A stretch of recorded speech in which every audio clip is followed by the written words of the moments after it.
మోడీ గారు 10 లక్షల ఉద్యోగాలు నేను క్లియర్ చేస్తా, 10 లక్షల మందికి ఈ దేశంలో ఉన్నటువంటి యువతకు ఉద్యోగాలు కల్పిస్తా అన్నప్పుడు కూడా చాలా మంది హేళన చేశారు.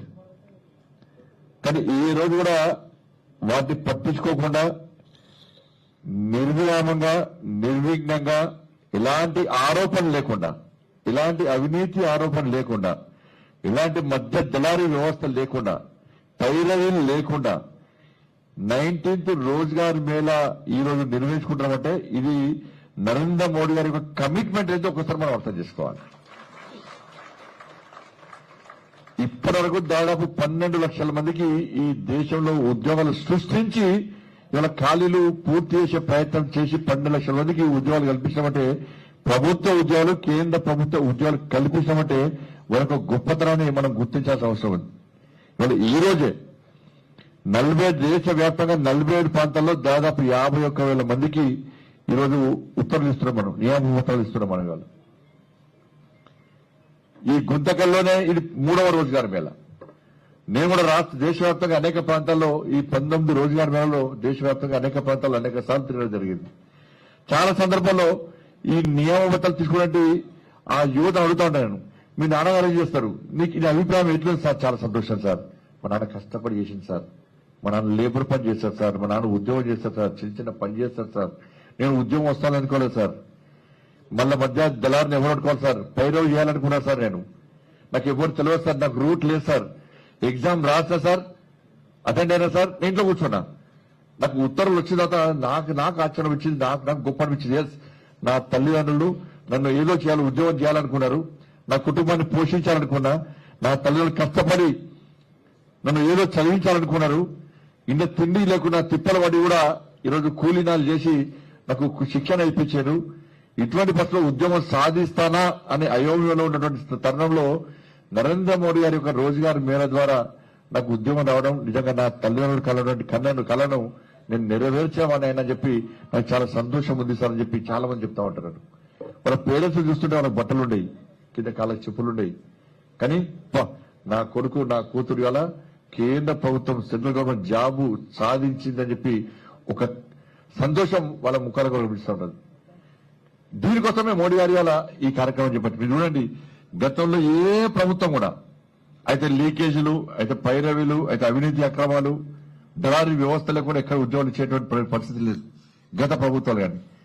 కానీ ఇంతమంది వాళ్ళు 136 మంది ఈరోజు ఈ గుంతకల్లి ఈ స్టేజ్ నుంచి మీరు నియామబత్తాలు తీసుకుంటున్నారు. ఇవాళ మీరు ఎవరైనా కలిసిర్రా, ఏమైనా పైరవ్ చేసిర్రా, ఎవరికైనా డబ్బులు ఇచ్చిర్రా, ఏమైనా లీక్ అయిందా, అవినీతి అక్రమాలు జరిగినాయా? ఇది మోడీ గారి యొక్క ఆలోచన. కానీ కష్టపడి అర్హత ఉన్నటువంటి యువతకు ఉద్యోగాలు కల్పించాలని చెప్పి ఒక ఆలోచనతోని ఈ ఖాళీలు వెంటనే ఫిల్అప్ చేయాలని చెప్పి ఆలోచనతోని వాళ్ళు నరేంద్ర మోడీ గారి ప్రభుత్వం ఈ రోజ్గార్ మేళను 12 లక్షల మందికి ఉద్యోగాలు ఇచ్చింది. ఇంకా ఈ కార్యక్రమం నిరంతర ప్రక్రియ కొనసాగించాలని చెప్పి ఇవాళ మోడీ గారు చూస్తున్నారు. కానీ ఇటువంటి పరిస్థితుల్లో మీరు కేవలం ఉద్యోగాలు తీసుకోవడం కాదు, ఉద్యోగాలు పొందడమే కాదు, ఏ లక్ష్యం ఏ ఆశయం కోసం ఈ దేశము, ఈ ధర్మము, ఈ సమాజం అనేటువంటి ఒక ఆలోచనతోని ఈ దేశాన్ని ఒక శక్తివంతమైన భారతదేశంగా నిర్మాణం చేయాలని చెప్పి ఒక ఆలోచనతోని మోడీ గారి సంకల్పం తీసుకొని పనిచేస్తున్నారు. దానికి అనుగుణంగా నెక్స్ట్ మీ ఆలోచన కూడా అట్లా ఉండాల్సిన అవసరం ఉంది. కేవలం ఉద్యోగం వచ్చింది, నెలకు జీతం వస్తుంది, నా తల్లిదండ్రులను పోషించుకోవాలి, నన్ను కష్టపడి సాధించరు, కష్టపడి చదివించారు, అప్పు తప్పు చేశాను, ఈ స్థాయి తీసుకొచ్చారు అని చెప్పి కేవలం తల్లిదండ్రులు చూసుకోవాల్సిన అవసరం ఉంది. కానీ కేవలం కుటుంబానికే పరిమితం కాకుండా ఇవాళ దేశం గురించి నరేంద్ర మోడీ గారు ఏ విధంగా ఆలోచిస్తున్నారో అదే ఆలోచనతో ఈ దేశానికి కూడా సేవ చేయాలి. నేను ఒకవైపు ఉద్యోగం చేయడం, ఒకవైపు దేశం గురించి ఆలోచించడం అనే ఆలోచనతో మనం ముందుకు వస్తుంది. క్రియేటివ్ చూడండి, వాళ్ళ మన ఇరాన్ అమెరికా యుద్ధం తర్వాత, ఉక్రెయిన్ రష్యా యుద్ధం తర్వాత ఈ ప్రపంచం ఎట్లా ఆర్థిక సంక్షోభం ఉందో అందరూ తెలుసు. అటువంటి సంక్షోభం రాకుండా ఉండాలనే ఉద్దేశంతోనే నరేంద్ర మోడీ గారు అనేక కార్యక్రమాలు 7 సూత్రాలు పాటించాలి. మీరు ఉద్యోగం చెప్పాలి, మనం 7 సూత్రాలు పాటించాల్సిన బాధ్యత మనది ఉంది. ఇవాళ డీజిల్ పెట్రోల్ షార్టేజ్, ఆదాయాల్సిన అవసరం ఉంది, పబ్లిక్ ట్రాన్స్పోర్ట్ లో పోవాల్సిన అవసరం ఉంది, బస్సులలో ట్రైన్లలో పోవాల్సిన అవసరం ఉంది, వంట నూనె వినియోగం తగ్గించాల్సిన అవసరం ఉంది, వర్క్ ఫ్రం హోమ్ చేయాల్సిన అవసరం ఉంది. కాబట్టి ఇట్లా అనేక సప్త సూత్రాలతో నరేంద్ర మోడీ పిలిపించింది కాబట్టి దాన్ని పాటించాల్సిన బాధ్యత మన మీద ఉంది. ఇండియా పాకిస్తాన్ యుద్ధం సమయంలో అప్పటి ప్రధానమంత్రి పిలిపించినప్పుడు జై జవాన్ జై కిసాన్ పేరుతో ఈ దేశంలోని పౌరులందరూ కూడా, ఈ దేశ ప్రజలు కూడా ఒక్క పూట ఉపవాసం ఉండండి, ఒక్క పూట ఉపవాసం ఉండండి, ఆదాయం కూడా దేశానికి ఇచ్చే అవకాశం ఉంది అని చెప్పి వారు పిలిపించేదాక ఆ రోజు దేశ ప్రజలంతా స్పందించి జై జవాన్ జై కిసాన్ అని చెప్పి స్పందించడం వల్ల ఆ రోజు ఎంత లాభం జరిగిందో మనం ఆలోచించాలి. అలా దాన్ని దృష్టిలో ఉంచుకొని నరేంద్ర మోడీ గారు ఈరోజు సప్త సూత్రాలను పాటించండి, పాటించి ఈ దేశాన్ని సంక్షోభానికి పోకుండా కాపాడే ప్రయత్నం చేయండి. ఎరువులను తక్కువ వాడండి. ఇట్లా అనేక రకాల వాళ్ళు పిలిపించారు కాబట్టి దానికి అనుగుణంగా మనం ఇవ్వాల్సిన అవసరం ఉంది. క్రియేటివిటీ ఇవ్వాలి. విదేశీ వస్తువులను వాడే ప్రయత్నం బంద్ చేయండి, స్వదేశీ వస్తువులను తయారు చేసుకోండి. ఏవైతే ఇతర దేశాల నుంచి దిగుమతులు మనం తీసుకుంటున్నామో దాన్ని గుర్తించండి, ఎగుమతులు చేసే స్థాయికి మనం రావాలి, క్రియేటివిటీ ఉండాలని చెప్పి ఒక ఆలోచనతో నరేంద్ర మోడీ గారు అనేక రకాల ఈ దేశ ప్రజల లోపల ఒక చైతన్యం ఎంచుకోవడానికి, ఒక ఆలోచన కల్పించడానికి మనం ప్రయత్నం చేస్తున్న విషయాన్ని మనం గుర్తుంచుకోవాల్సిన అవసరం ఉంది. అందుకే దాని అనుగుణంగా మనం దీన్ని ముందు అవసరం ఉంది. ఇవన్నీ తెలుసుకోవడానికి ఇవాళ కర్మయోగి పోర్టల్, కర్మయోగి ప్రారం పోర్టల్ ఇవాళ మనం చూడాల్సిన అవసరం ఉంది. ఐగాట్ కర్మయోగి పోర్టల్ ద్వారా 3600 కోర్సులకు సంబంధించి మనం ఆన్లైన్ ద్వారా నేర్చుకునే అవకాశం ఉంది. దాన్ని మనం గుర్తుంచుకోవాల్సిన అవసరం ఉంది. కాబట్టి మనం ఉద్యోగం వచ్చిన తర్వాత మనం ఏమి సాధించినాం, ఉద్యోగం రాకముందు ఏ విధంగా కష్టపడ్డాం, ఆ కష్టాలు నెక్స్ట్ తరానికి రావద్దు, నెక్స్ట్ యువతకు రావద్దు. వాళ్ళు కూడా కొత్త కొత్త ఆలోచన కల్పించాలి. ఈ దేశం పట్ల ఒక మంచి ఆలోచనతో కల్పించే విధంగా సమాజాన్ని తయారు చేయాలని చెప్పి ఒక ఆలోచన మీ లోపల వచ్చినప్పుడే మీ ఉద్యోగం పొందిన దానికి సార్థకత ఉంటుందన్న విషయాన్ని గుర్తించాలి. నాకు ఉద్యోగం వచ్చింది అయిపోయింది కదా, నాకు ఏం అవసరం లేదు, ఇక నేను నా కుటుంబం అన్నట్టు ఆలోచన పక్క పెట్టాలి. First nation next family, first nation next family. దీన్ని మనకు దృష్టిలో పెట్టుకోవాల్సిన అవసరం ఉంది. ఎందుకంటే ఇవాళ ఈ దేశాన్ని అభివృద్ధి చేయాలి. ముఖ్యంగా తెలంగాణ, ఆంధ్రప్రదేశ్ చూసుకోండి, ఇవాళ తెలంగాణ చూసుకోండి, తెలుగు రాష్ట్రాలు చూసుకోండి.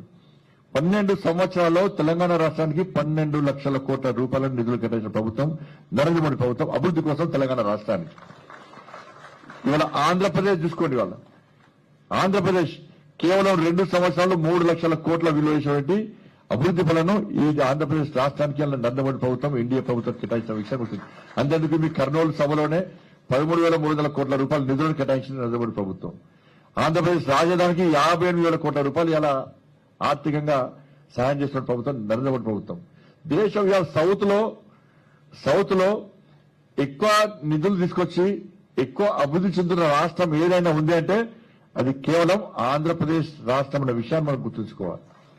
అందుకే మన తెలంగాణ కూడా ఆలోచిస్తున్నారు కదా, అరే డబుల్ ఇంజన్ సర్కార్ వస్తే ఆంధ్రప్రదేశ్ ఏ విధంగా అభివృద్ధి చెందుతున్నది, నిధులు ఏ విధంగా వరదలకు వస్తున్నాయి ఆంధ్రప్రదేశ్ రాష్ట్రానికి. కాబట్టి మా తెలంగాణలో కూడా డబుల్ ఇంజన్ సర్కార్ రావాలని చెప్పి తెలంగాణ ప్రజలు ఆలోచిస్తున్నారంటే ఆంధ్రప్రదేశ్ రాష్ట్ర అభివృద్ధి కోసం నరేంద్ర మోడీ ప్రభుత్వం ఏ విధంగా సహకరిస్తుంది, ఇంకా ఏ విధంగా సహకరించబోతుంది, ఏ విధంగా ప్రణాళికలు రూపొందిస్తున్నది. ఆంధ్రప్రదేశ్ రాష్ట్ర ముఖ్యమంత్రి గారు కష్టపడి ఇష్టపడి ఒక సంకల్పం తీసుకొని కసితోని ఈరోజు ఏ విధంగా కేంద్ర ప్రభుత్వాన్ని ఒప్పించి మెప్పించి ఇలా నిధుల వరదలు ఇలా తెలంగాణ ఆంధ్రప్రదేశ్ రాష్ట్రం తీసుకొస్తున్నారో మనం ఆలోచించాల్సిన అవసరం ఉంది. దానికి అనుగుణంగానే ఎన్నికల సందర్భంగా ఎన్డీఏ ప్రభుత్వం ఆంధ్రప్రదేశ్ రాష్ట్రానికి ఏ విధంగా హామీలు ఇచ్చిందో, హామీలు ఇవ్వకుండా కూడా ఈ ఆంధ్రప్రదేశ్ రాష్ట్రానికి, తెలుగు రాష్ట్రాల అభివృద్ధికి నరేంద్ర మోడీ ప్రభుత్వం కట్టుబడిన విషయం వాస్తవం. ఇవాళ ఈ తెలంగాణ రాష్ట్రంలో భారతీయ జనతా పార్టీ ప్రభుత్వం లేకపోవచ్చు, ఎన్డీఏ ప్రభుత్వం లేకపోవచ్చు, కేరళలో లేకపోవచ్చు, తమిళనాడులో లేకపోవచ్చు, హిమాచల్లో లేకపోవచ్చు, ఎక్కడ లేకుండా కూడా అన్ని రాష్ట్రాలు అభివృద్ధి చెందాలని ఒక లక్ష్యం నరేంద్ర మోడీ గారికి ఒక ఆలోచన.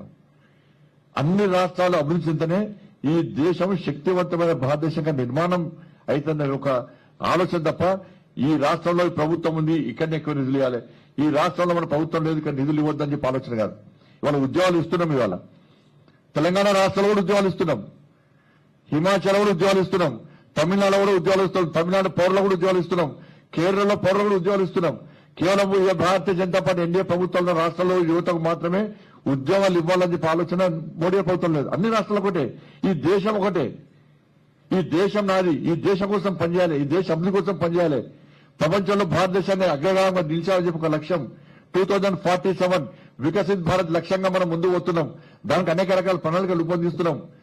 దానికి కావాలంటే ఈ దేశంలో పేదరికం పోవాలని చెప్పి ఆలోచన. అనేక సంక్షేమ ఫలాలు ఇస్తున్నాం ఇవాళ.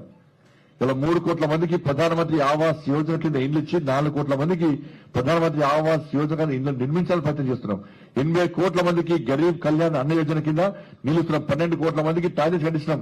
8 కోట్ల మందికి ఉచిత గ్యాస్ ఇచ్చినాం. మనం ఇలా ఈ దేశంలో డ్రైనేజ్ నిర్మించేది మనమే, లైట్లు పెట్టేది మనమే, రోడ్లు వేసేది మనమే, రైల్వే గాని నేషనల్ హైవేస్ గాని అన్ని రకాలుగా